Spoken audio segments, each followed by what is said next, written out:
Before we begin, please remember that this video is for educational and informational purposes only.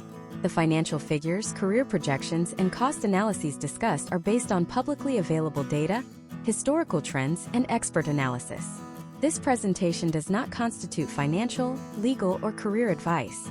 Your personal situation is unique, and you should always consult with qualified professionals, like a financial advisor or career counselor, before making major life decisions regarding education and finances. You've seen the ads. They pop up in your social media feed, sandwiched between a friend's vacation photos and a recipe video. A smiling student, laptop in a coffee shop, with a caption promising a brighter future. Finish your degree online. Get the promotion you deserve. Invest in yourself. And then you see the price tag, or at least a hint of one. A cost per credit hour that seems almost reasonable, but a knot forms in your stomach, because you know deep down that the number in the ad is just the tip of a very, very large iceberg. By 2026, the advertised cost for a 4-year online bachelor's degree from a reputable U.S. university could easily top $100,000 for a public school and soar past $250,000 for a private one. But here's the secret no one tells you up front. Almost nobody actually pays that price. The real cost, the number that will actually leave your bank account over the next 4, 5, or even 10 years, is a figure shrouded in mystery. It's hidden behind a complex maze of technology fees, online proctoring charges, digital material costs, and a financial aid system so confusing it feels like it was designed to be misunderstood. That hidden number, the true cost of an online degree in 2026, is what we are going to calculate together right here today. This isn't just another video listing tuition prices. This is your financial battle plan. This is the guide to help you navigate the single biggest financial decision many of you will make outside of buying a home. We are going to dismantle the marketing gimmicks and expose the 5 hidden costs that universities don't advertise on their glossy brochures. We will give you a framework to calculate your true all-in investment down to the last dollar. And most importantly, we will analyze the data to help you answer the ultimate question. Will this massive investment of time and money actually deliver a positive return for you in the post-2026 economy? Think about the thousands of people who have already walked this path. Take a composite case, let's call her Jessica, a 29-year-old paralegal wanting to go to law school. She finds an online Juris Doctor program that looks perfect. The website advertises a tuition of $45,000 a year. Steep, but she thinks she can manage it with loans. What the website didn't prominently display was the mandatory $1,500 annual technology and platform fee. It didn't mention the $3,000 required for virtual residencies each summer. It didn't break down the estimated $2,000 per year for digital casebooks and subscription services. And it certainly didn't calculate the nearly $20,000 in loan origination fees and capitalized interest that would accrue before she even graduated. Her $45,000 a year degree was suddenly a $60,000 a year reality. That's a difference of $60,000 over 3 years. A difference that can change your life. Our goal is to prevent that from happening to you. Over the course of this analysis, we will deconstruct every single component of your potential costs. We'll start by shattering the illusion of the sticker price. Then we will hunt down and identify every sneaky ancillary fee that inflates the bill. We'll dive deep into the world of financial aid, separating the real help from the loans that can become a lifelong burden. We'll even calculate the invisible expense of opportunity cost, the money and career progression you might be giving up while you're studying. Finally, we'll look at the hard data on post-graduation salaries and career outcomes for online graduates in various fields, helping you project a potential return on your investment. By the end, you won't have a vague estimate. You will have a clear, personalized financial roadmap. So let's begin with the biggest myth in all of higher education, the sticker price. That enormous, often terrifying number you see listed under tuition and fees on a university's website? For the vast majority of people, it's fiction. It's a marketing number, a starting point for a negotiation you didn't even know you were in. Think of it like the manufacturer's suggested retail price on a new car. The MSRP for a new SUV might be $50,000, but a savvy buyer almost never pays that. They get manufacturer rebates, dealer incentives, maybe a loyalty discount. They negotiate. The final price they drive off the lot with, the out-the-door price, is what truly matters. In higher education, that sticker price is the MSRP. The scholarships, the grants, the institutional aid, those are the rebates and incentives. The final cost you are responsible for is called the net price. And the gap between the sticker price and the net price can be gigantic. So why do universities play this game? Why advertise a price that's artificially high? Few reasons. First, prestige. For decades, a high tuition price was subconsciously linked with high quality. It's a psychological anchor. Second, it allows them to capture the maximum possible amount from students who can afford to pay full price, and it gives them a high ceiling from which to offer discounts in the form of aid, which makes students feel like they are getting a great deal. Let's project to 2026. Based on average annual tuition inflation of 3 to 5%, a private university's online program that costs $50,000 per year today will likely be advertised with a sticker price of around $56,000 to $58,000 by 2026. A public out-of-state online program currently at $25,000 could easily be stickered at $28,000. These are the headline numbers designed to grab your attention and, frankly, to scare you a little. Your first mission before you do anything else is to completely ignore that number. It is not for you. Your number, the one that matters, is the net price, and finding it requires a little bit of work. Every university that participates in federal student aid programs is required by law to have a net price calculator on its website. This tool is your first crucial step. It will ask you for your family's financial information, like income and assets, and then provide an estimate of the grants and scholarships you might receive. But, and this is a huge but, these calculators are often just a starting point and can sometimes be misleading. They often use old data from 2 academic years prior. They may not include all possible scholarships you could qualify for. And most critically, they almost never ever include the full spectrum of those hidden fees we talked about earlier. The technology fees, the online lab fees, the graduation application fees. So while the net price calculator is your first stop, it is definitely not your last. It gives you a ballpark figure, a starting point from which we will build the true cost. Your real net price is the sticker price minus grants minus scholarships. Everything else, especially student loans, is still money you have to pay. A loan is not a discount. It's deferred payment with interest. It is part of your cost. Forgetting that is the most expensive mistake you can make.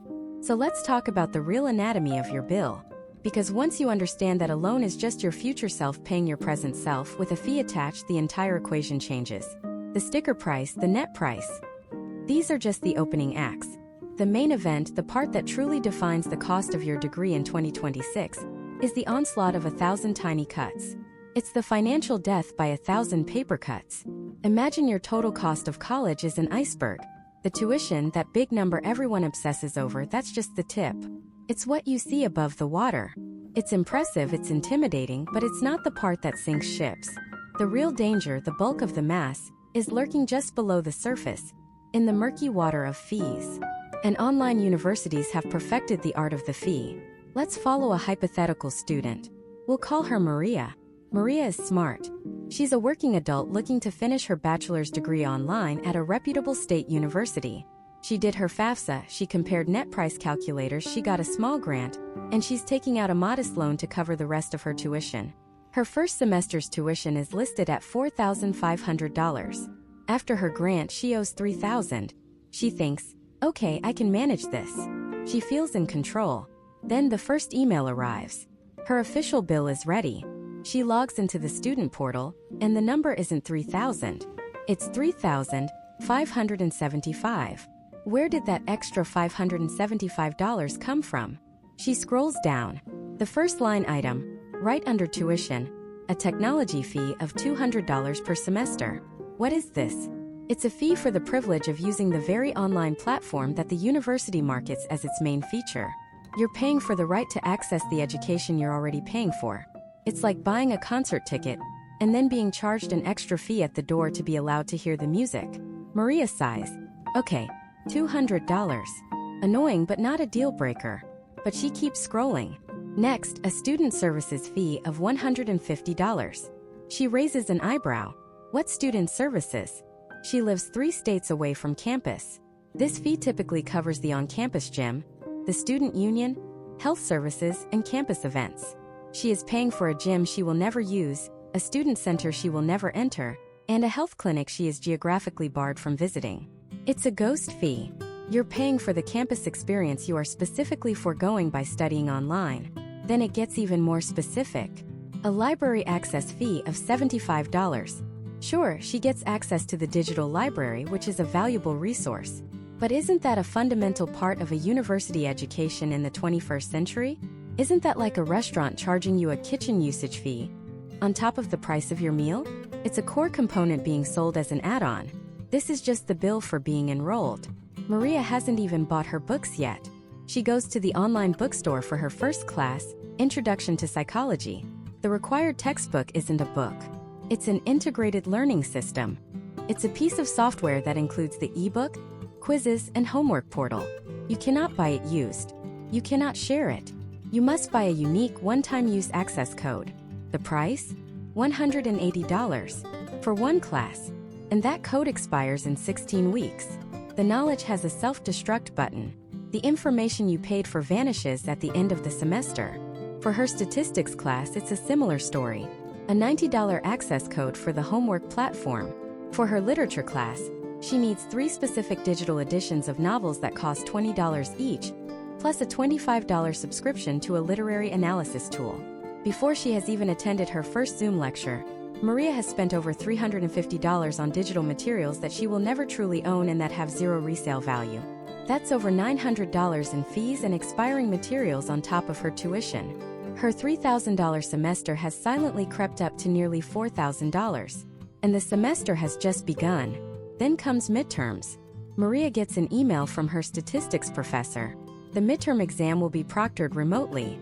To ensure academic integrity, she must use a third-party proctoring service. The university has a partnership with a company called ProctorU or Examity. She has to schedule her exam and there is a fee. It's $25 for a 2-hour exam. She has 3 proctored exams this semester. That's another $75 she hadn't budgeted for. She is literally paying to be watched through her webcam while she takes a test she already paid to study for. These are the obvious hidden costs. The ones you can find if you dig deep into the university's tuition and fee schedule, buried in a PDF on page 47 of their website. But then there are the costs that are never listed. The biggest one, the opportunity cost of your time. Online degrees are marketed on the promise of flexibility. Study on your own time, the brochures say. But what they don't tell you is that flexibility is often a code word for you are completely on your own. The time it takes to navigate a clunky online portal, to troubleshoot a technical issue with the quiz software at 11 p.m. on a Sunday, to figure out which of the 12 discussion board posts you're actually supposed to reply to, that time is part of the cost. A traditional student might walk over to the IT help desk. Maria spends 2 hours on a community forum trying to figure out why her assignment won't upload. That's 2 hours she could have been working, spending with her family, or sleeping.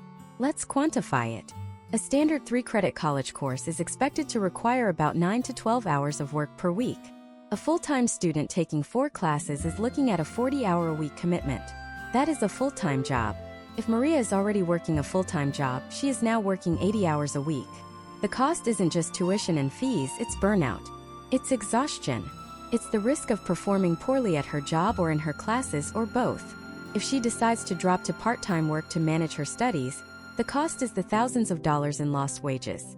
That lost income is a direct, tangible cost of her education, and it will never appear on a university bill. And what about the technology itself? The university charged her a tech fee, but they don't provide the tech. She needs a reliable modern computer. If your laptop is 5 years old and struggling, you'll likely need to upgrade. That's a $1,000 expense right there. She needs high-speed, dependable internet. If her connection drops during that $25 proctored exam, she might get a 0 on the test. So she upgrades her internet plan. That's another $30 a month every month for the next 4 years. That's another $1,440 added to the total cost of her degree. So let's step back and look at Maria's real first semester cost. The $3,000 in tuition, plus $575 in university fees, plus $350 in non-ownable course materials, plus $75 in proctoring fees. That's $4,000, a 33% increase over what she thought she owed. Now add the invisible costs. Let's say she had to upgrade her laptop for $1,000 and her internet for $30 a month.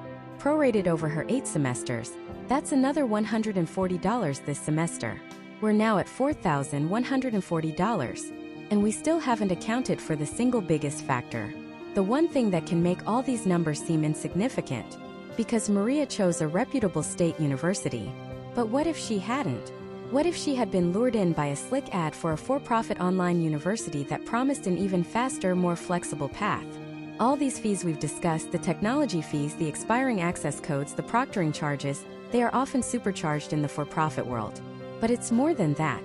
The very structure of the institution you choose, whether it's public, private nonprofit, or private for-profit, will have a more profound impact on your debt than any other factor. It dictates not just the fees you pay, but the quality of the education you receive, the respect your degree commands in the job market, and the likelihood you will ever pay off your loans. Navigating the maze of fees is just the first level of the game. The final boss is choosing the right arena, and making the wrong choice there. That's a mistake that can follow you for the rest of your life. There are three main arenas in the world of American higher education, and where you choose to fight determines the rules of the game, the weapons you can use, and the price of victory. These arenas are public universities, private nonprofit universities, and the controversial for-profit universities. Each one presents a completely different set of challenges and opportunities, especially when you're logging in from your laptop instead of walking onto a campus quad. Let's start with the hometown champions, the public universities. These are your state schools, the University of Texas, the University of California system, Penn State. They were built with the mission to educate the citizens of their state, funded in part by taxpayer dollars. For online students, this creates a bizarre and often confusing landscape. The first question you have to ask is, does the university see me as a resident of its state, or as a foreigner from across the border? The answer can mean a difference of $50, $60, even $100,000 over the life of your degree. Take a powerhouse like Penn State's World Campus. It's one of the oldest and most respected online programs from a public university, but they have tiered tuition rates. If you're taking fewer than 12 credits, you pay 1 per credit rate. If you take more, you pay a flat rate.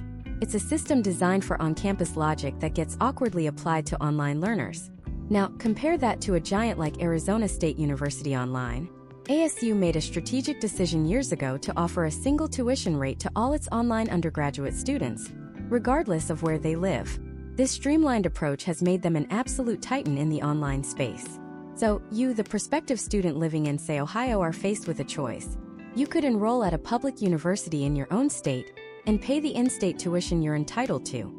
Or, you could enroll in a more prestigious online program from a flagship university in another state.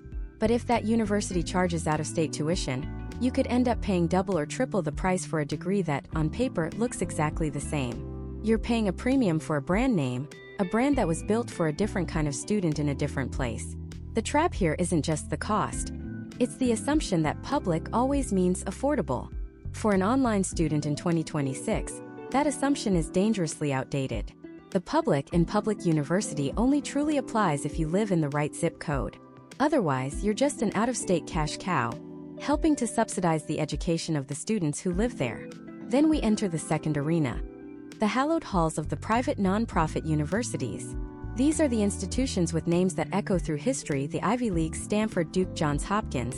Their online offerings have exploded in recent years, from certificates and individual courses to full-blown master's and bachelor's degrees.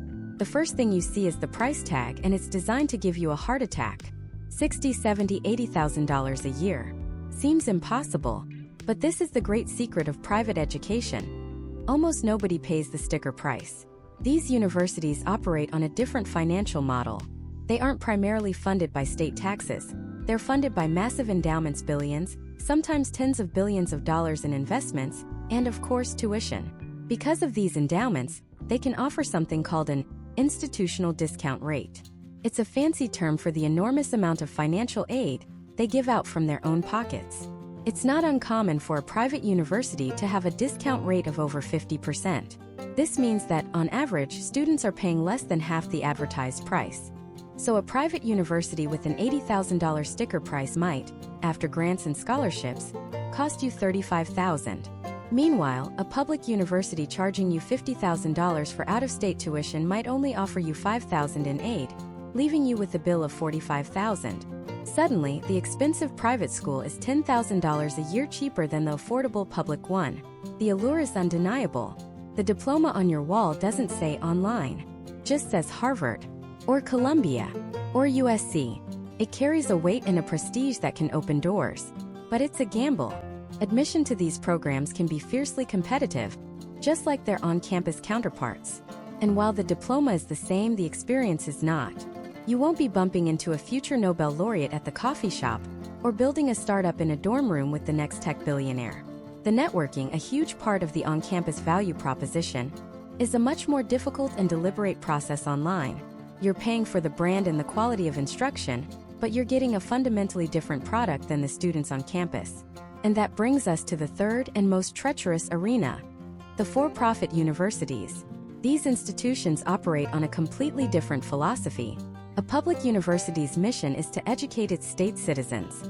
A private nonprofit's mission is to advance knowledge and its own legacy. A for-profit university's mission is to generate revenue for its shareholders. Education is the product, but profit is the goal. This isn't inherently evil. Most businesses on earth operate this way. But when the product is something as life-altering and expensive as a college degree, that profit motive can create a minefield of potential problems for students. For-profit schools are masters of marketing. They spend billions of dollars a year on advertising, with sophisticated campaigns targeting working adults, single parents, and military veterans. They promise flexibility, speed, and a direct path to a better career. Their enrollment advisors are highly trained salespeople, skilled at overcoming objections and guiding you through the financial aid process. It can feel incredibly supportive and easy. That's the design. The cost, however, is often comparable to or even higher than many private nonprofit schools, but without the large institutional discounts. The funding model relies heavily on students taking out federal student loans, the very loans we discussed earlier. Historical data from the Department of Education has shown that students from the for-profit sector have, as a group, struggled more with loan repayment and default compared to their peers from public and private nonprofit institutions. But the single most dangerous trap in this arena is a concept that sounds incredibly boring: accreditation. There are two main types of institutional accreditation in the United States: regional and national. Regional accreditation is the gold standard. It's the type of accreditation held by every major state university and every prestigious private college you can think of. It means the institution has been rigorously vetted by a board of its peers. National accreditation is a different standard, often used by trade schools, vocational colleges, and many for-profit universities. Here's why this matters more than anything else. Credits often don't transfer from a nationally accredited school to a regionally accredited one. Imagine you spend 2 years and $40,000 at a nationally accredited online university. You do well, but you decide you want to transfer to your local state university to finish your bachelor's degree. You apply, you get in, and then you get the devastating news: none of your credits count. That $40,000 in 2 years of your life? It's gone. You have to start over from scratch as a freshman. It's a financial and emotional catastrophe that happens to thousands of students every single year. They chose the wrong arena, and the price was their future.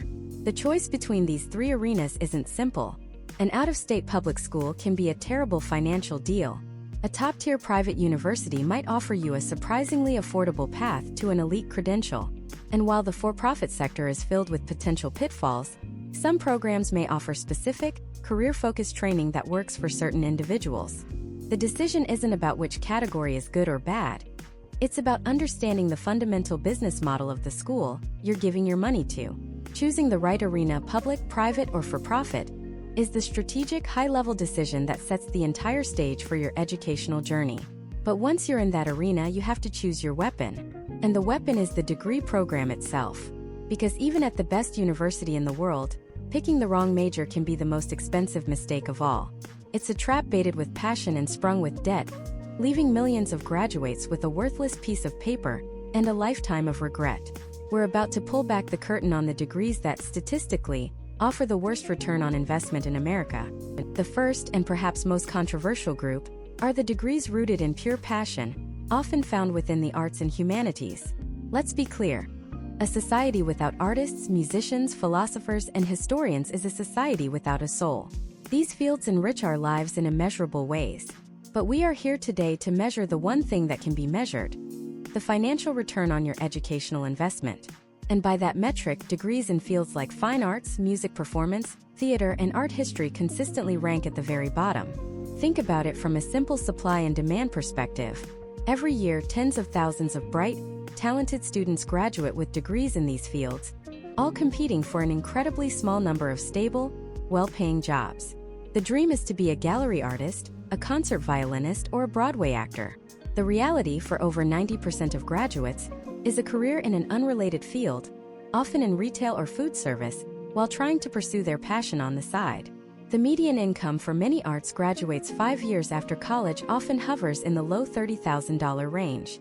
Now juxtapose that with a $60,000 student loan bill from an online private university. The math is brutal. The debt-to-income ratio becomes a financial prison, where the monthly payments are so high relative to the income that building savings, buying a home, or even starting a family becomes a distant fantasy. The online format can sometimes make this worse. A traditional art program offers studio access, physical collaboration, and direct mentorship. An online art degree, while more accessible, can struggle to replicate that hands-on experience, potentially leaving graduates a step behind their peers from brick-and-mortar institutions when competing for those scarce opportunities. The diploma looks the same, but the practical network-building experience might not be. This isn't to say you should abandon your passion, but it is a call to be ruthlessly pragmatic. If you're considering an online art degree, you must ask yourself, what is my plan B, C, and D? Can I pair this degree with a minor in marketing or business administration? Can I learn graphic design, web development, or video editing on the side to build a marketable, creative skill set that pays the bills? Pursuing passion is noble. Funding it with a mountain of non-dischargeable debt is a trap. Next on the list is a category that might surprise you because it sounds so practical: certain communications and media studies degrees. For decades, a communications degree was seen as a versatile, all-purpose key that could unlock doors in marketing, journalism, public relations, and corporate communications. But the world has changed. The media landscape has been completely fractured by the internet. Traditional journalism jobs are disappearing, and the skills required for modern marketing have become incredibly specialized. A generic online communications degree in 2026 can be a recipe for disaster. Why? Because it often teaches broad theories of communication, but fails to provide the specific, hard skills that employers are desperately seeking. A hiring manager in digital marketing isn't looking for someone who can write a paper on Marshall McLuhan. They're looking for someone who can run a Google Ads campaign with a positive return on ad spend, who understands SEO, who can analyze conversion funnels, and who can create viral content for TikTok. These are tangible, quantifiable skills. Many online communications programs haven't caught up. They are still teaching a 2010 curriculum in a 2026 world. So, graduates emerge with a diploma but find they are fundamentally unqualified for the very jobs they thought their degree was for. They end up competing for entry-level administrative or sales jobs against graduates from every other field. The return on investment plummets because the degree didn't provide a competitive advantage. It just checked a box.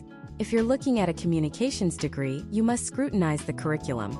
Does it offer specializations in digital marketing, data analytics, or content strategy? Are there courses that provide certifications in Google Analytics, HubSpot, or Salesforce?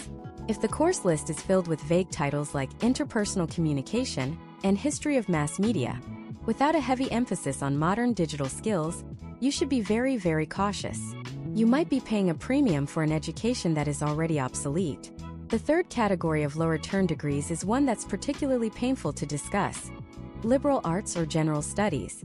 The argument for a liberal arts education is a powerful one. It teaches you how to think critically, how to write persuasively, and how to analyze complex problems from multiple perspectives. These are, without question, invaluable skills for any career and for life in general. The problem isn't the education. It's the packaging and the price tag in the current job market. When you graduate with a degree in nursing, you're a nurse. When you graduate with a degree in accounting, you're an accountant. There is a direct, clear path from your education to your profession. When you graduate with an online degree in liberal arts, what are you? You are a critical thinker. And while that's wonderful, critical thinker is not a job title you can apply for on LinkedIn. You are entering the job market as an undefined quantity. You have to work twice as hard to translate your skills and convince employers that your ability to analyze 19th century literature is relevant to their need to increase quarterly sales. Can be done, absolutely. Many successful people have liberal arts degrees, but the data shows that, on average, These graduates have some of the lowest starting salaries and the highest rates of underemployment, meaning they are working in jobs that don't require a college degree. When you're paying $50, $60, or even $100,000 for that degree, especially from a private online university, the financial equation breaks down completely. You're taking on specialist-level debt for a generalist-level outcome. You're essentially paying a premium price for a product the market no longer values as highly as it once did. The risk falls entirely on your shoulders to find a way to monetize a very expensive, very abstract education. For many, that gamble simply doesn't pay off, leaving them with the critical thinking skills to fully comprehend the magnitude of their financial mistake. These degrees share a common thread. They often represent a disconnect between the academic world and the economic reality of the 21st century job market. They are sold on the promise of intellectual enrichment and personal growth, but they often fail to deliver on the implicit promise of financial security. And when the bill comes due, that failure can be devastating. But it's not just the arts and humanities that pose a risk. In our next section, we're going to explore a category of degrees that many people assume are a safe bet, degrees in fields that sound practical and job-oriented, but hide a dark secret of low pay, high competition, and ultimately a terrible return on investment. These are the degrees that lure you in with the promise of a stable, hands-on career, only to leave you in a financial hole. The so-called safe degrees that are anything but. Maria dreamed of being a profiler. She binge-watched crime shows, fascinated by the intersection of psychology and justice. A targeted ad for an online Bachelor of Science in Criminal Justice with a specialization in forensic psychology felt like fate. The admissions counselor was incredible. They painted a picture of a future where Maria was helping solve crimes, working with law enforcement, and making a real difference. The university was fully accredited, flexible, and they made the financial aid process seem like a breeze. The price tag, $75,000 for the 4-year program, seemed steep, but it was an investment in her dream career, right? A stable, government-adjacent job was practically a given. 4 years and $82,000 in student loans later, Maria graduated with honors. But the dream job didn't materialize. Entry-level positions as a forensic psychologist didn't exist for someone with just a bachelor's degree. To even be considered for that path, she'd need a doctorate, another 6 to 8 years of school, and hundreds of thousands more in debt. The jobs her degree did qualify her for were parole officer, corrections officer, or private security guard, with starting salaries hovering around $48,000 a year. After taxes, her take-home pay was barely enough to cover rent, utilities, and her staggering monthly loan payment of over $700. Maria was trapped. She had followed her passion, gotten the safe degree in a respected field, and now she was financially shackled to a job she didn't love, with no clear path forward. Maria's story is the perfect illustration of the passion trap. This is the first and perhaps most dangerous category of high-cost, low-return online degrees we need to dissect. These are programs that prey on our best intentions. They target our desire to help others, to pursue a creative calling, or to work in a field we find fascinating. Marketing for these degrees rarely focuses on salary data or job placement rates. Instead, it focuses on emotion. Make a difference. Follow your dream. Turn your passion into a profession. And because these fields often feel like a calling, prospective students let their guard down. They assume that because the work is noble, the financial outcome will take care of itself. But in 2026, that is a catastrophic assumption. Let's name names. The number one offender in this category is, without a doubt, the for-profit and non-selective university's bachelors in criminal justice. Just like Maria, hundreds of thousands of students enroll in these programs every year, drawn in by the allure of TV shows like CSI or Criminal Minds. They believe this degree is a direct pipeline to the FBI, to crime scene investigation, or to a detective's badge. The reality is a brutal wake-up call. Most federal law enforcement jobs are astronomically competitive and often prefer candidates with degrees in accounting, law, or computer science for financial and cybercrime investigations. A generic criminal justice degree offers very little competitive advantage. Furthermore, most local and state police departments don't even require a bachelor's degree. They have their own academies. You could become a police officer with a high school diploma in many jurisdictions, earning a salary while you train, and then use tuition assistance from the department to get your degree later for a fraction of the cost if you still want it. So what does the expensive online CJ degree actually get you? It often leads to the exact jobs you could have gotten without the degree, or with a much cheaper associate's degree from a community college. The debt-to-income ratio is simply devastating. Let's run the numbers for 2026. A private online university charges, let's say, $550 per credit hour. For a 120-credit bachelor's degree, that's $66,000 in tuition alone. Add in tech fees, book fees, and administrative fees, and you're easily looking at $75,000. The median starting salary for graduates in fields accessible with this degree is projected to be around $47,000. A standard 10-year repayment plan on a $75,000 loan at a projected 7% interest rate comes out to about $870 a month. That's over 22% of your pre-tax income just for your student loan. It's a recipe for financial ruin. The second major area within the passion trap is what I call the allied health illusion. Everyone knows that healthcare is a booming industry, so getting a degree in a health-related field seems like a surefire bet for a stable, well-paying career. And for some degrees like nursing or physician assistant, that's absolutely true. But there is a vast and growing category of allied health degrees marketed by online universities that offer a much bleaker financial picture. Think about degrees like kinesiology, exercise science, health and wellness coaching, or even some forms of therapy like art or music therapy. The appeal is obvious. You get to help people improve their lives, work in a health-adjacent field without the intensity of medical school, and do something you're passionate about, like fitness or art. The problem is, these fields are often poorly regulated, with no clear, high-paying career path at the bachelor's level. A bachelor's in kinesiology might sound impressive, but what job does it lead to? Often it's a personal trainer at a gym, a role that frequently doesn't require a degree at all, and is paid hourly with no benefits. To become a physical therapist or an occupational therapist, the jobs that actually pay well, you need a doctorate. Your $70,000 online bachelor's degree just became a very expensive entry ticket to an even more expensive graduate program. Let's take art therapy. It's a beautiful, important field, but to become a licensed art therapist, you need a master's degree. So first, you pay for a 4-year bachelor's in psychology or art. Let's say that's $60,000 in debt. Then you enroll in a 2-year online Master of Art Therapy program, which can easily cost another $50,000. You graduate with $110,000 in student debt.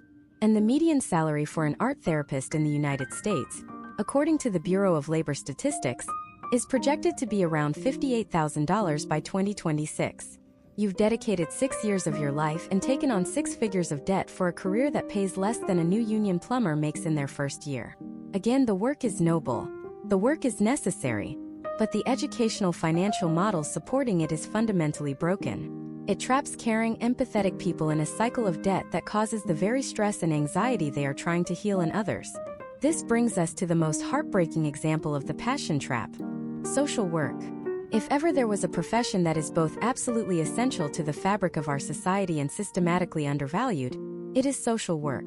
The desire to become a social worker comes from a place of profound empathy. But the financial journey is punishing. A Bachelor of Social Work, or BSW, is the first step. An online BSW from a state school might cost you $40,000. From a private university, it could be double that. But to become a licensed clinical social worker, the role that allows you to provide therapy and have more career options, you need a Master of Social Work, the MSW. These online MSW programs have exploded in popularity, and they are not cheap. It's common to see programs costing between $50,000 and $70,000. So, a student can easily accumulate over $100,000 in debt to enter a field where the average salary is projected to be around $60,000 by 2026. They work in incredibly high-stress environments dealing with trauma, poverty, and systemic failures on a daily basis, all while a massive chunk of their modest paycheck goes straight back to the government or a private lender to pay for the degree that the job required. It's a cruel paradox. We, as a society, demand highly educated professionals to care for our most vulnerable populations, yet we allow a system that forces those very professionals into a state of financial precarity. These degrees, criminal justice, niche allied health fields, the fine arts, and social work, all share the same dangerous DNA. They have a high emotional appeal, a murky and often misunderstood career path, a high likelihood of requiring expensive graduate school to be truly viable, and a salary ceiling that is terrifyingly low compared to the debt required to enter the field. They are marketed as stable, safe careers, but they are some of the most efficient debt traps in modern higher education. They turn your passion into a liability, and your desire to help into a financial life sentence. So if the useless liberal arts degrees we talked about before are a gamble, and these safe vocational degrees are a trap, what's left? Feels like we're running out of options. It feels like the entire system is designed to corner you. But it's not. There is a third category of online degrees. These are the hidden gems. The programs that fly under the radar that aren't as sexy or as heavily marketed, but that provide an incredible, almost unbelievable return on investment. These are the degrees that lead to high-paying, in-demand jobs that you might have never even heard of. And that is exactly where we're going next. Let's start with a field that sounds academic, almost theoretical, but is actually one of the most practical and in-demand disciplines in the entire corporate world: industrial organizational psychology, or IO psychology for short. Now, when you hear psychology, you probably think of a therapist's couch. This is not that. IO psychologists are the secret weapons that Fortune 500 companies deploy to solve their biggest, most expensive problems. Their people problems. Think about it. What are the top concerns for any CEO in 2026? Employee burnout, high turnover, attracting top talent, building a culture that works in a hybrid or remote environment. These aren't just feel-good issues. They are multi-million-dollar problems that directly impact the bottom line. And you can't solve them with a memo or a pizza party. You solve them with data.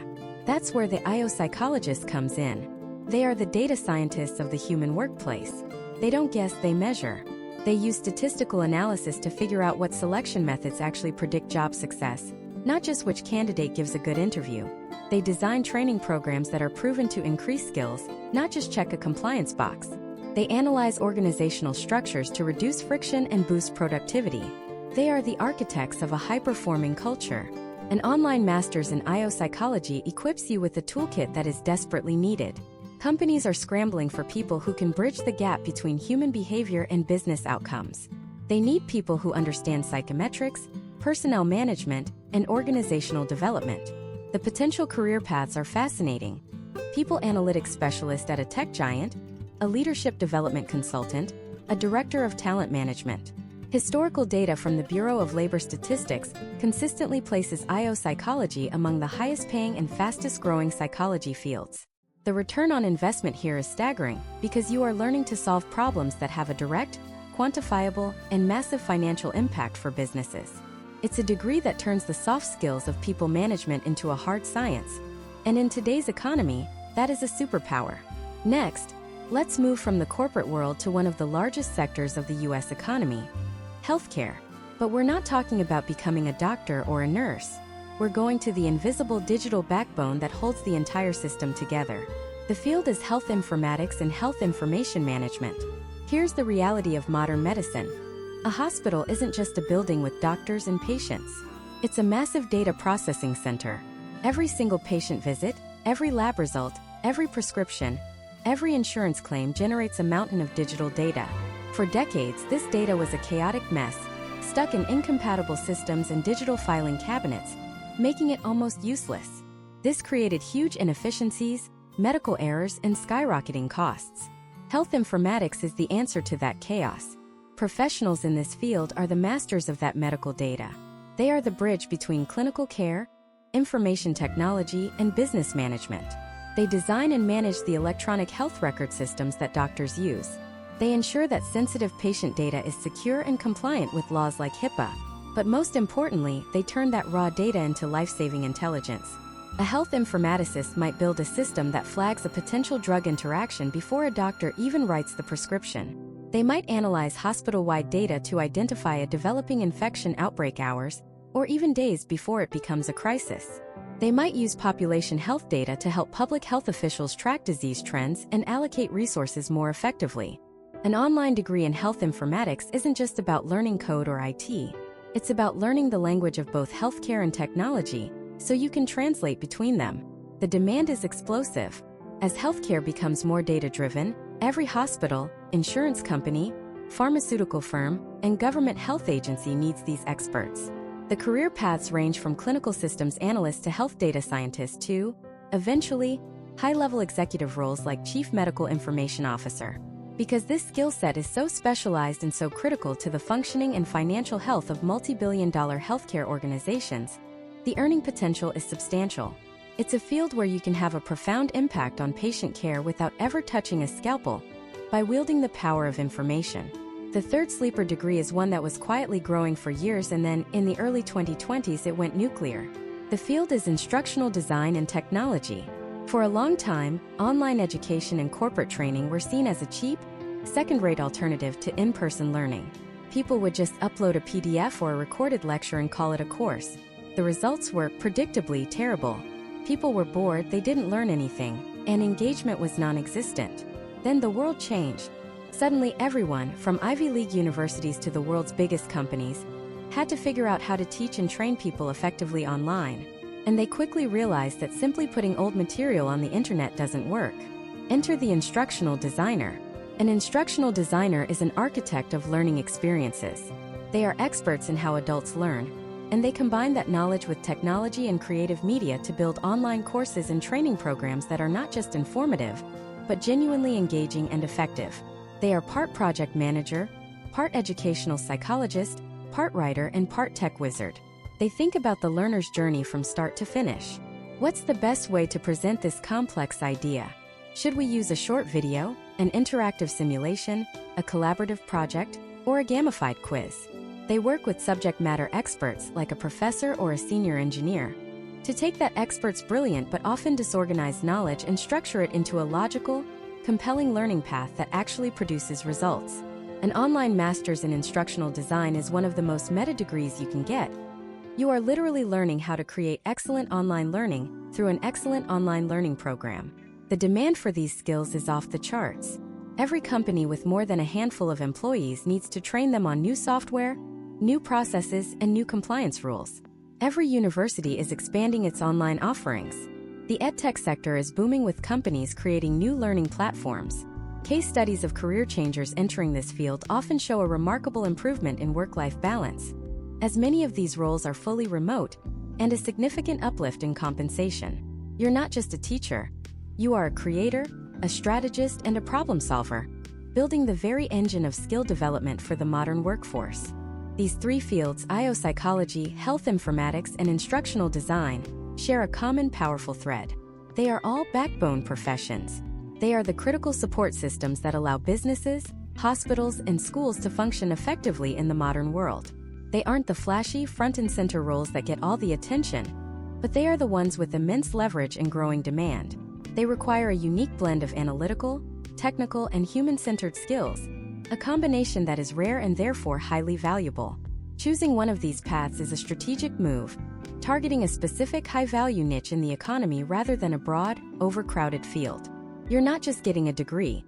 You're acquiring a specialized toolkit to solve some of the most pressing and expensive problems organizations face today.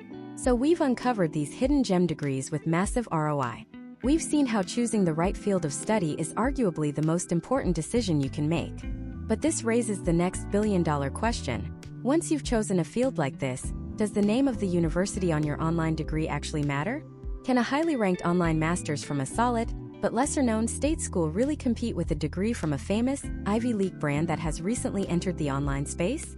The answer is far more complex and surprising than you think, and understanding it could save you, or make you, over $100,000. Let's start by dissecting the $100,000 question. What are you actually buying when you pay a premium for a big-name university's online degree? You're not buying the Gothic architecture or the manicured lawns. You're buying a brand, a signal. You're paying for the assumption that a hiring manager will see that name on your resume and immediately place you in the yes pile. For decades, that assumption was rock solid.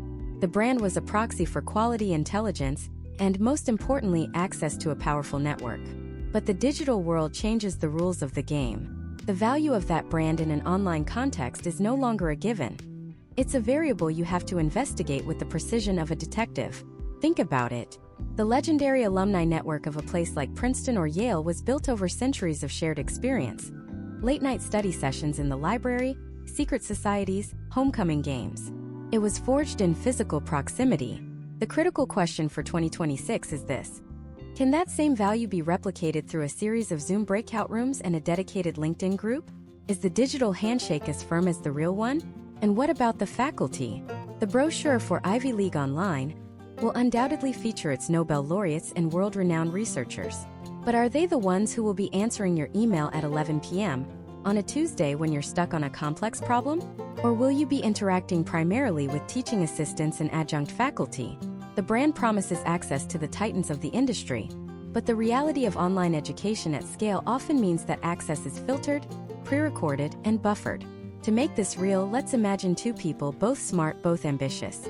We'll call them Sarah and Michael.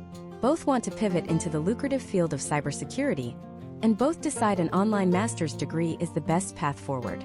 Sarah is drawn to the prestige. A top-tier, famous private university, let's call it Northwood University, has just launched its online master's in cybersecurity. The tuition is $80,000. The website is beautiful.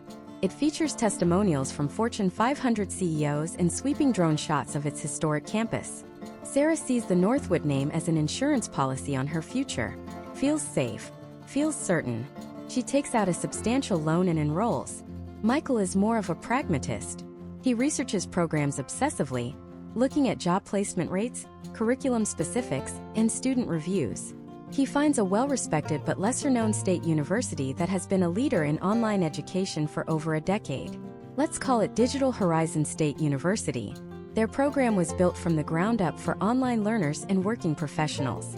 The professors aren't necessarily famous authors, but they are senior security architects at major tech companies. The tuition is $25,000. Michael enrolls, paying for a large chunk of it out of pocket, minimizing his debt. Now let's fast forward 2 years. Sarah's experience at Northwood was mixed. The core lectures were brilliant, delivered by a true giant in the field. But they were recordings from 3 years ago. Her direct interaction was with a graduate student TA who was juggling 3 other classes and his own thesis. When she tried to use the career services, she found they were experts at placing on-campus investment banking interns, but they had very little experience with remote cybersecurity roles. The network she paid for was an alumni database that she found difficult to navigate. She felt like she had paid for a premium, front-row concert ticket, but was forced to watch it on a grainy YouTube stream from the parking lot. Upon graduating, the Northwood name on her resume did exactly what she hoped it would. It opened doors. She got interviews at major companies, but in those interviews the conversation quickly shifted. The hiring managers weren't impressed by the name. They wanted to see her portfolio. They asked her to solve real-world problems. Describe how you would handle a sophisticated phishing attack on our executive team. Walk me through your process for a network penetration test. Because her program was more theoretical than practical, Sarah struggled to provide concrete, hands-on examples. She had the theory down cold, but she lacked the battle-tested practical skills they were looking for. After a few rejections, she eventually lands a good job, but she's starting with $80,000 of debt hanging over her head, a monthly payment that dictates every financial decision she makes. Now let's look at Michael. His experience at Digital Horizon State was intense and relentlessly practical. Every class was built around a project that mirrored a real-world cybersecurity challenge. He built a secure network from scratch. He led a simulated incident response team. He learned to use the exact software tools that companies were listing in their job descriptions. His professors, being active practitioners, brought current case studies into the virtual classroom every week. The career services were a well-oiled machine specifically for online tech students. They ran weekly portfolio-building workshops. They had direct relationships with tech recruiters and passed along exclusive job listings. His network wasn't full of old money elites.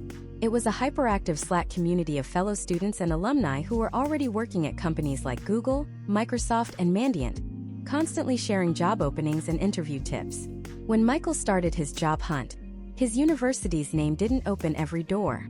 A few recruiters might have passed over his resume in favor of a name they recognized. But the doors that did open opened wide. When he got to the interview, he didn't just talk theory. He shared his screen and walked them through 3 major projects from his portfolio. He could talk with confidence and detail about the exact challenges they were facing because he had already solved similar problems in his coursework. He received 2 job offers before he even officially graduated. He accepts one that pays almost identically to Sarah's. The difference? His student loan payment is a minor monthly expense, not a crippling burden. He has a $60,000 head start on building wealth, buying a house, and living his life. So who made the smarter investment? The person who bought the prestigious brand, or the person who bought the practical, demonstrable skills? In 2026, the answer is clear. The market is becoming more efficient at valuing skills over signals. The brand name still provides a tailwind, but it's no longer the hurricane force gust it once was. An employer would rather hire a proven problem solver from Digital Horizon State than a theorist from a big-name school who can't execute. The incredible irony is that many of these online-first institutions, the ones that legacy universities used to look down upon, have spent the last decade perfecting the art and science of online education. They have built the infrastructure, the support systems, and the career pipelines. The prestigious schools, in many cases, are playing catch-up. They are trying to port a century-old in-person model into a digital format, and the seams are starting to show. They are selling you the prestige of their campus, but delivering an experience that may be inferior to the school that costs a fraction of the price. This isn't to say every legacy university's online program is bad, or every online-first program is good, but it means the burden of proof has shifted. You can no longer assume that price equals quality. In fact, you should probably start with the opposite assumption, that the highest-priced programs have the most to prove. They are the ones who have to justify why their brand is worth an extra $50, $60, or even $100,000 in debt. And when you look closely, you'll often find that the justification is based on a past glory that doesn't quite translate through a fiber optic cable. The real value isn't in the name you put on your resume. It's in the skills you bring to the interview. And the source of those skills is becoming more and more detached from the traditional symbols of prestige. But this shift brings up an even bigger, more disruptive question. If the traditional degree, both online and off, is facing this much pressure on its value proposition, what's coming next? What are the alternative pathways that could make even a $25,000 degree look expensive and slow? The answer lies in a concept that's shaking the very foundations of higher education: unbundling. For a century, a university degree was a tightly bundled package. It included knowledge, skills training, social networking, a coming-of-age experience, and most importantly, a credential, a signal to employers that you were disciplined, intelligent, and trainable. But in 2026, technology and industry are acting like a crowbar, prying that bundle apart and selling off the pieces for a fraction of the price. Let's look at the three most powerful forces doing the prying. First, and most immediately, are micro-credentials and professional certifications. Think of these as the laser-focused, high-speed commandos of the education world. Instead of a 4-year, 120-credit march through a broad curriculum, these are short, targeted programs, often taking just a few months, that teach one specific, in-demand skill set. And the entities offering them aren't just universities, they're the very companies that are doing the hiring. Google offers professional certificates in data analytics, UX design, and IT support. Salesforce has its entire Trailhead ecosystem for learning its customer relationship management software. HubSpot has an academy for inbound marketing. IBM, Meta, Amazon Web Services, the list grows every single day. The value proposition here is almost brutally efficient. Let's imagine a hiring manager in 2026 looking at two candidates for a digital marketing role. Candidate A has a $30,000 online master's in marketing from a respectable state university. Took them 2 years to complete. Candidate B has a bachelor's degree in an unrelated field from 5 years ago. But in the last 6 months, they've completed the Google Digital Marketing and E-commerce Certificate, the HubSpot Content Marketing Certification, and the Meta Social Media Marketing Professional Certificate. The total cost for Candidate B was likely under $1,000. Who do you think the hiring manager is more interested in? It's likely Candidate B. Why? Because their resume doesn't just signal general knowledge. It signals specific, platform-level proficiency. They haven't just studied the theory of social media advertising. They have a credential from Meta, the company that built the ad platform. They haven't just read about search engine optimization. They have a certificate from Google, the company that runs the search engine. This is a direct, undeniable signal of practical skill. These credentials can be stacked over a career. You add a new one every year or two, staying perpetually current without ever having to take on massive debt or step out of the workforce. This model transforms education from a one-time, massive purchase into a continuous, affordable subscription to relevance. The second major alternative pathway is the evolution of the bootcamp. Initially famous in the world of software development, the bootcamp model is now spreading to other high-skill fields like UX/UI design, data science, cybersecurity, and even technical sales. A bootcamp is an intense, immersive, and often punishingly fast-paced program designed to take someone from novice to job-ready in as little as 12 to 16 weeks. The cost can range from $10,000 to $25,000, not cheap, but a fraction of a degree's cost and time commitment. But the real innovation isn't just the speed, it's the business model. Many top-tier boot camps have gone all in on a model that directly aligns their success with their students' success. They offer what's known as an income share agreement, or ISA. An ISA is a contract where a student pays little to no upfront tuition. In return, they agree to pay back a fixed percentage of their income, say 10 to 15%, for a set number of years, but only after they land a job that pays above a certain minimum salary, for instance $50,000 a year. Think about the power of that dynamic. The bootcamp doesn't get paid unless you get a good job. Their incentive is not just to teach you, it's to make you employable. This means their curriculum is relentlessly practical. Their career services are aggressive and well-connected, and their interview prep is exhaustive. They are, in essence, a talent agency as much as they are a school. Of course, this model isn't without risk. The bootcamp market is less regulated, and quality can vary dramatically. An ISA can, in some cases, result in a higher total payment than a traditional loan. But for a highly motivated career switcher, it presents a compelling alternative. A high-intensity, career-focused experience where the institution is betting directly on your future success. This brings us to the third, and perhaps most revolutionary alternative: the rise of corporate apprenticeships and in-house training. This is where the unbundling becomes complete, because the employer is no longer just a consumer of talent. It is becoming the creator of it. Companies like Google, Microsoft, and IBM are now running their own formal apprenticeship programs. They hire individuals based on aptitude and potential, not necessarily a college degree, and then pay them a full salary while training them for highly skilled roles over 1 to 2 years.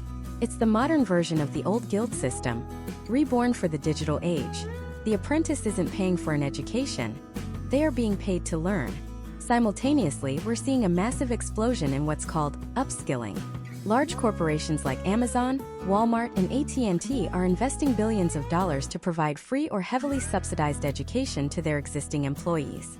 Amazon's Career Choice program, for example, prepays college tuition for its frontline employees, allowing them to pursue degrees or certifications in high-demand fields, even if those fields have no direct relevance to their current job at Amazon.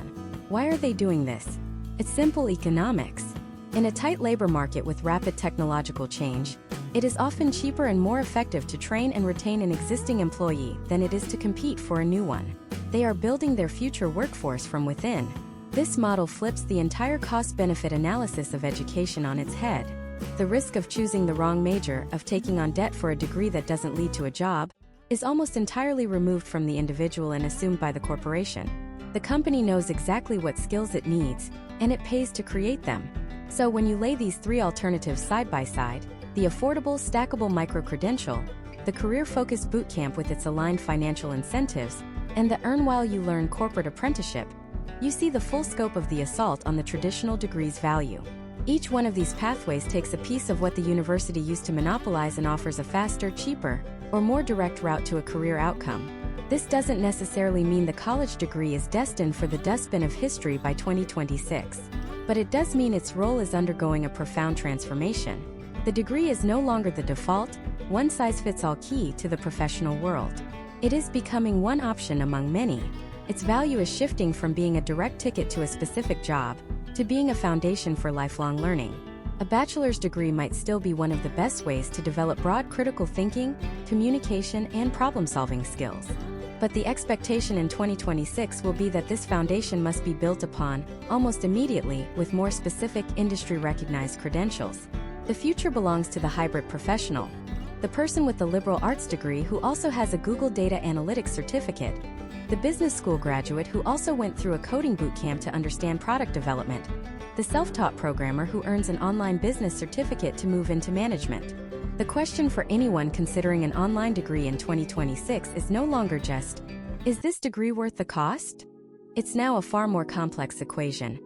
Is this degree, plus the additional credentials I will inevitably need, worth the combined cost and time, compared to a more direct, alternative path? Answering that requires a radical rethinking of what it means to be qualified.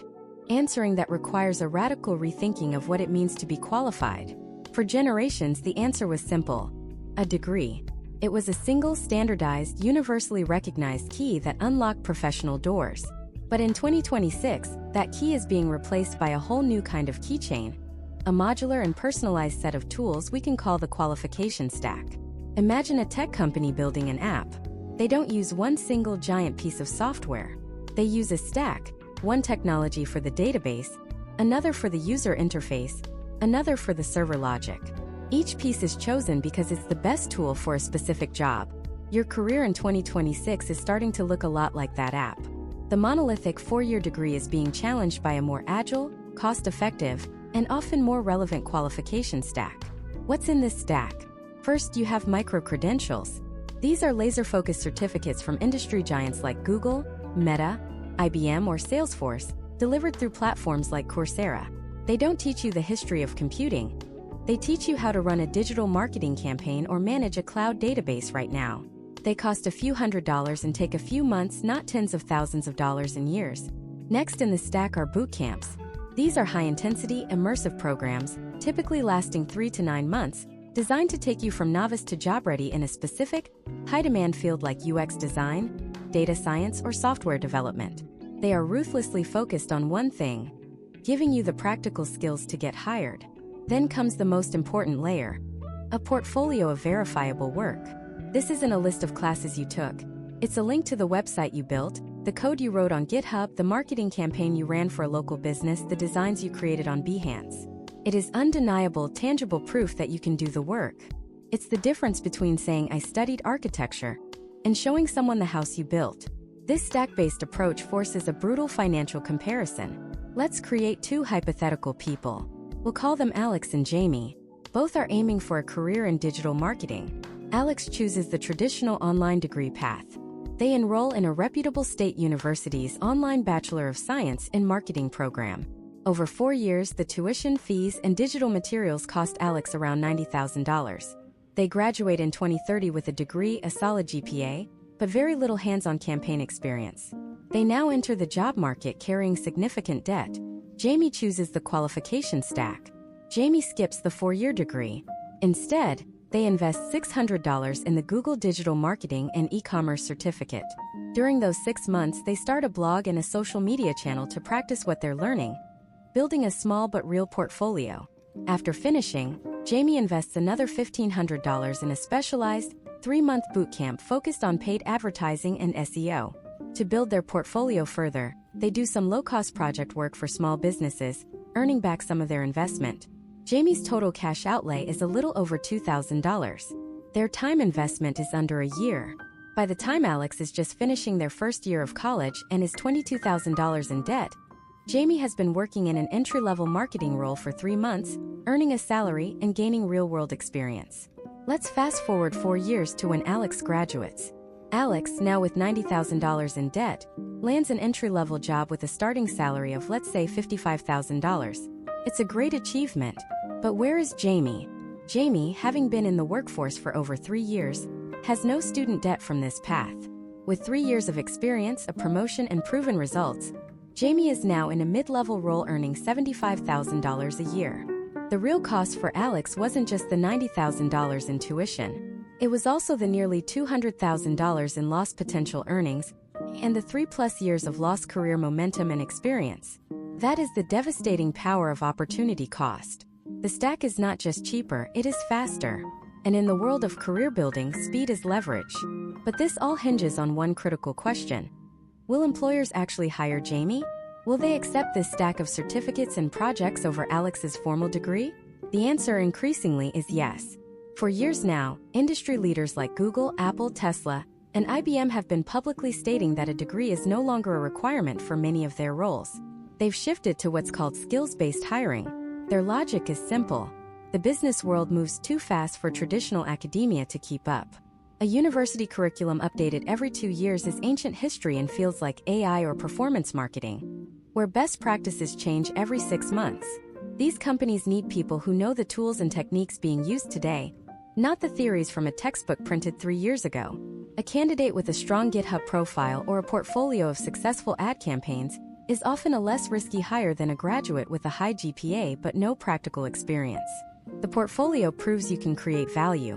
The degree only proves you can pass tests. Of course, it's not a perfect system. The biggest hurdle for the stack builder is the automated HR filter. Many large companies still use applicant tracking systems that are programmed to automatically discard resumes that don't have a bachelor's degree box checked.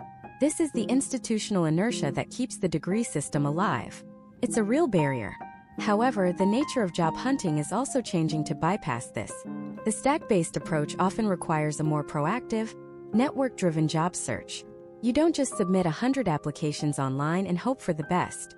You become active in online communities, you contribute to open source projects, you connect with people at your target companies, letting your portfolio do the talking. You get referred, bypassing the automated filter entirely. This leads us to the most strategic, and perhaps most realistic path for 2026, the hybrid model. This isn't a battle of degree versus stack. It's about intelligently combining them. Maybe the optimal path is to enroll in a low-cost, 2-year online associate's degree from a community college to satisfy the HR checkbox. Then, in your final semester, you complete a high-impact bootcamp to build job-ready skills and a portfolio. Your total cost is a fraction of a 4-year degree, you're in the workforce 2 years earlier, and you have both the credential and the skills. Another powerful hybrid model is to get your foot in the door at a company using a single powerful certificate. Once you're employed, you use that company's tuition assistance program, a benefit offered by a huge number of U.S. corporations, to pay for your online bachelor's degree slowly, over time, while you continue to work and gain experience. You get the degree, but your employer foots most of the bill. You've effectively turned the equation on its head, getting paid to learn instead of paying to learn. By viewing education not as a single massive purchase, but as a series of strategic, modular investments, you can build a career path that is more resilient, less expensive, and more aligned with the actual demands of the modern economy. But even if you choose the perfect path, the pure stack, the traditional degree, or the savvy hybrid model, your success isn't sealed. There is a final, often invisible factor that can make a $60,000 online degree worth $500,000 over a lifetime, or make it worth less than the digital paper it's printed on. It's the one element that separates the graduates who thrive from those who struggle, and it has almost nothing to do with the curriculum, the professors, or the final exams. It's the hidden variable in the entire cost-benefit equation. This hidden variable is the network, or more accurately for the online student, the profound and often underestimated network deficit. On a physical campus, your network is built almost by osmosis. It's the person you sit next to in microeconomics, the roommate you complain with about finals, the friends you make in the robotics club, the chance encounter with an alumnus at a homecoming tailgate. These aren't just social interactions. They are the unconscious, organic weaving of a professional safety net. Each connection is a thread. By graduation, on-campus students have a tapestry of weak and strong ties that they can call upon for advice, referrals, and opportunities for the rest of their careers. The online experience, by its very nature, severs this automatic process.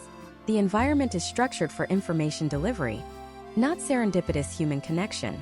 Your interactions are scheduled, asynchronous, and transactional. You're a name on a discussion board, a face in a Brady Bunch grid on Zoom. You might collaborate on a project with 3 other people for 8 weeks and never learn a single personal detail about them.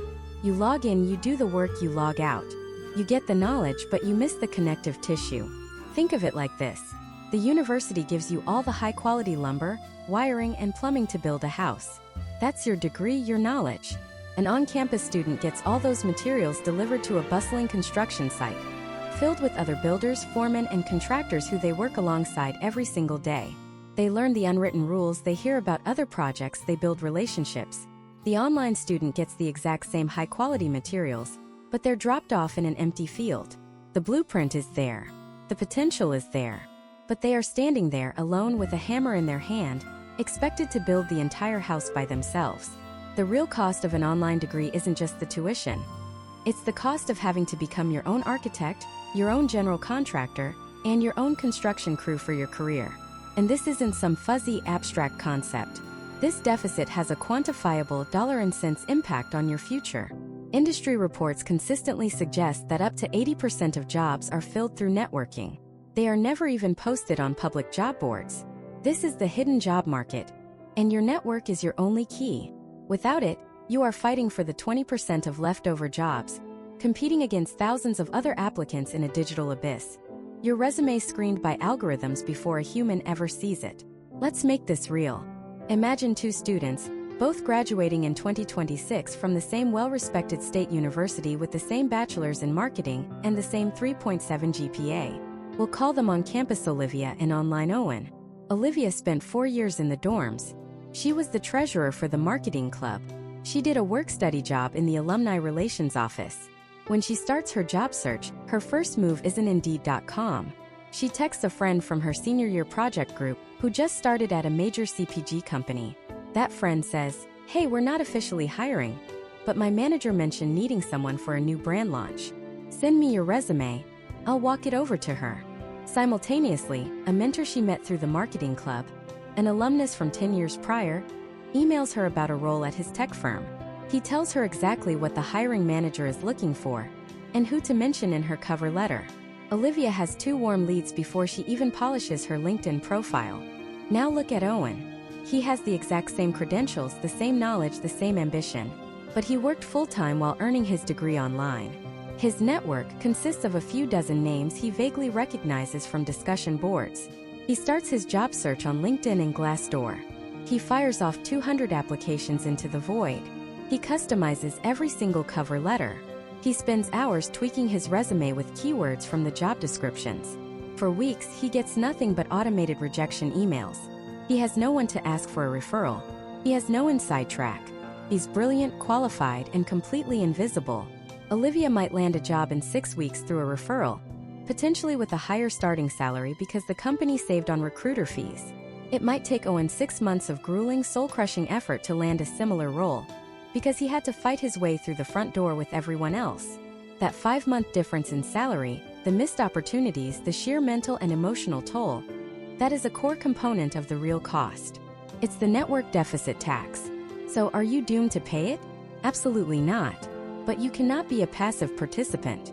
You have to treat building your network with the same rigor and discipline as you treat your coursework. It is your most important elective, and the final exam lasts your entire career. Here is the playbook for turning the online disadvantage into a strategic advantage. First, you must be intentional from day one. Don't wait until your final semester.